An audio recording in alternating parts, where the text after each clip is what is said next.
How gymnasts have such flexible hips? Gymnasts can do splits because they start training with coaches from a young age using methods that might not be very comfortable but are effective for their age group. The coaches help them stretch their muscles, including their hips, so they can gradually build up strength and flexibility over time through their training. It's important to clarify this because there are more complex methods that require more discipline, body awareness and attention, which you, as someone watching this video, may be already able to do, but a 4-year-old kid may not. Another huge difference is that the muscle and tissue flexibility of a 4-5-year-old, a teenager and an adult are completely different. It's perhaps needless to say that it's much easier to increase flexibility at a young age than it is in older age. The process is essentially the same. Gaining new range of motion is an uncomfortable and sometimes painful process for both young and old, but it is possible in every healthy case. As people get older, they have more discipline and willpower, which allows them to choose from even more methods. That's at least an advantage of getting older.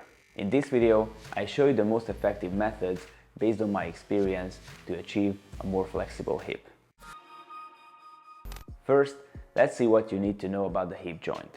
The hip joint is a ball and socket joint which is capable of the following movements: flexion, extension, adduction, abduction, lateral rotation, medial rotation, and circumduction. As shown by gymnast hip mobility, the hip joint is capable of a wide range of motion. However, due to a sedentary lifestyle, the average person's hips are often limited in their range of motion, making simple tasks like tying shoes or squatting during a workout difficult. So the question arises, what's the goal? Do you need to be able to do splits? Are they beneficial for you? Not really, to be honest. In my experience, the goal for most people is to achieve decent hip mobility without pain or stiffness in daily life or during workouts. I'm going to show you methods and exercises based on this that will give you better hip flexibility. First, let's see which movements you need to focus on if you want to be more flexible in gymnastics or calisthenics training. The hip flexion, which essentially means all the folding movements such as a simple forward fold, leg raises, press to handstand, etc.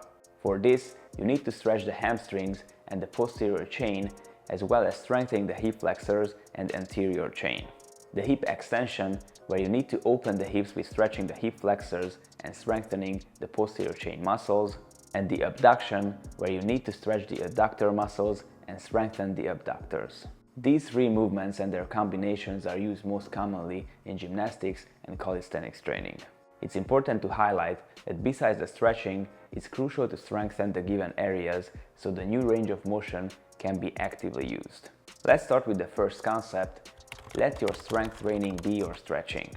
It suggests that while you're working on building strength, you should also focus on increasing flexibility and range of motion. The first exercise like this is the wide squat that will stretch your adductors while strengthening your legs. Stand in wide straddle with your feet looking to the side in 45 degrees. When you squat down, your knees should move in line with your feet. If your knees move inside, that means your straddle is too wide, and if they move outside, you can stand in a wider straddle. Keep your posture upright and drive your hips down, stretching the adductors. Do 10 to 15 reps with body weight, and if your hips got used to the movement, you can add weight to this exercise. The static version is the horse stance, which is excellent for gaining hip flexibility. The difference is that this is an isometric stretch. You squat down and you stay in the lower end point of the wide squat. To get the right stance, you can step with your feet as you see in the video. This is a good way to measure your progress as well as you reach wider stance. You can start with 15 seconds and you can work up your time even to 1 to 2 minutes. The next exercise is the split squat that will stretch your hip flexors greatly. Stand in hip width straddle with forward-looking fingers, parallel feet. From here, step back to a split straddle, paying attention to forward-looking fingers and the hip width straddle to have the stability. From here, squat down with your front leg. Your knee needs to move forward in line with your foot. Descend only until your ankle mobility lets you keep your heel on the ground. Even if you have good ankle mobility, don't overdo this movement. Keep your heel on the ground. Keep your trunk vertical and straight all the time. Squeeze your glutes and your rear leg's ankle should be in dorsiflexion. If you're doing this barefoot, support mostly on your big toe with the flexion. Besides the hip flexors, this exercise will mobilize your ankle as well while strengthening the legs, which is another great benefit. For better stability, you can grab a chair while you're striving for the freestanding execution over time. The goal is to do 10 to 15 reps with bodyweight, then you can grab dumbbells to add more stimulus and chase new gains in both strength and flexibility. Another great exercise is the Cossack squat, which will stretch your adductors, mobilize the ankles, and give a pistol squat-like load to your legs. Stand in wide stance. Your feet need to look approximately 45 degrees to the side. The straddle is probably going to be wider than you first think. From here, squat down to one side with straight back. Your heel needs to stay on the ground. Your knees movement should follow the line of your fingers. Try to squat down as deep as you can. The best if your hamstrings touch your calf. Keep your passive leg straight. Your knee needs to look up. You can point your feet or flex. Keep your body vertically with straight back. You can touch the ground with your hands when you squat down or elevate your arm in front of your body. It's important to squat down only until your body lets you, don't bounce. The beauty of this exercise is that if you do it consistently, the mobility and strength will improve by themselves. For better stability, you can grab a chair while you're striving for the freestanding execution over time. The goal is to do 10 to 15 reps with body weight, then you can grab weight to add more stimulus. If you're good at the Cossack squats, you can shift your weight between the two lower end points so you can stretch your adductors even more. You can start with hand support, then work it up to do without it. I left this one to the end of the super exercises because for the hip flexion, you actually need to work on two areas, the posterior chain mobility and the compression strength. For the mobility, the Jefferson curl will be your exercise unless you have spine issues. If you don't, you can do this exercise, but make sure to start with body weight, learn the technique and be gradual with it. Stand in your desired starting position. Personally, I recommend hip with straddle. Start the movement with tucking your head, touch your chest with your chin and start to fold vertebrae by vertebrae with keeping your arms in front of your body, following the movement with your shoulders. Your scapulas need to get into depressed and abducted position passively, so to protraction as you fold. When you start the movement, you can feel your glutes contracting, and if you want to get the most out of the movement, you can even start with posterior pelvic tilt consciously. Bend forward as much as you can, you just need to hang, reaching down on the lower end point. You only need to pay attention to the lagged knees that you can guarantee with squeezing your quads. After that, do the same movement reverse. This is the concentric phase that if you do right, you can activate and strengthen the posterior chain muscles gradually. As you progress upward, you can feel your hamstrings, glutes and back muscles to activate. This will be one rep and you can do 5 to 10 reps depending on the intensity. You can also do 10 to 30 seconds hold at the lower end point. To make this range of motion useful, as I mentioned, you should work on the compression strength that includes hip flexor strength. For this, you can use many exercises from the simple knee raise that you can do with body weight, then with weight, after that with extended leg, doing dynamic reps and holds, or just do everyone's favorite seated leg raises, then V sit-ups and finally leg raises.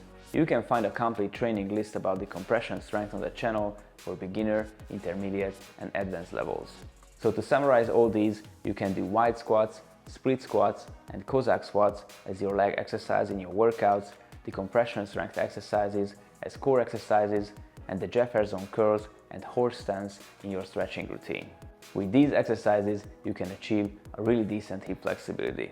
However, if you want to take it to the next level, there is another way to mobilize your hips with the so-called PNS stretching method.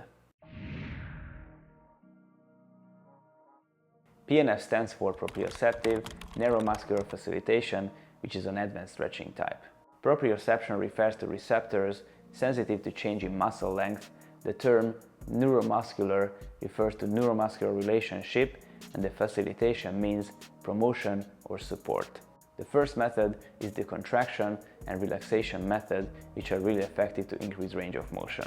It can be used to override a nervous system defense mechanism called the myotatic reflex, allowing the muscle to be stretched more efficiently. Its advantage is that the given muscle is strengthened in addition to stretching. The stretching procedure is the following. We first stretch the muscle to the elastic limit of its movement, and in this position, we force it to contract with little resistance for a few seconds. After slow exhalation, extend further. This is repeated 3 to 4 times. The other method is the same as the previous one, but going further, taking advantage of the regularity that if a muscle contracts, the antagonist muscle must loosen. So you stretch the muscle to the elastic limit of its range, then in this position, you contract it with little resistance and you hold it for 20 seconds. After that, you release the tension and contract the antagonist muscle, so the muscle you stretch can be stretched a little more. So for example, if you stretch the hamstrings, after the tension and release, you contract the quads so you can stretch the hamstrings more. As you see in the videos, these techniques can be perfectly used for the hip flexors and hamstrings. With the PNS stretching method, you can even get to the splits. So just to summarize, use the more-in-one exercises, the wide squat, split squat, Cossack squat, strengthen your hip flexors and compression strength, and stretch with the Jefferson curls and horse stance, or if you want to take it to the next level, do the PNS stretching method for more flexibility. If you want to do a complete, follow along PNS stretching routine with me, use these exercises in programs, prepare your joints, and build a shredded physique like gymnasts have, click the link below and join now, or download the Gymnastics Method app in the App Store or Google Play Store, become a member and get full access to all content. If you like this video, give it a thumbs up and subscribe for more. If you haven't watched my earlier videos about stretching or compression strength, check them out on the screen now.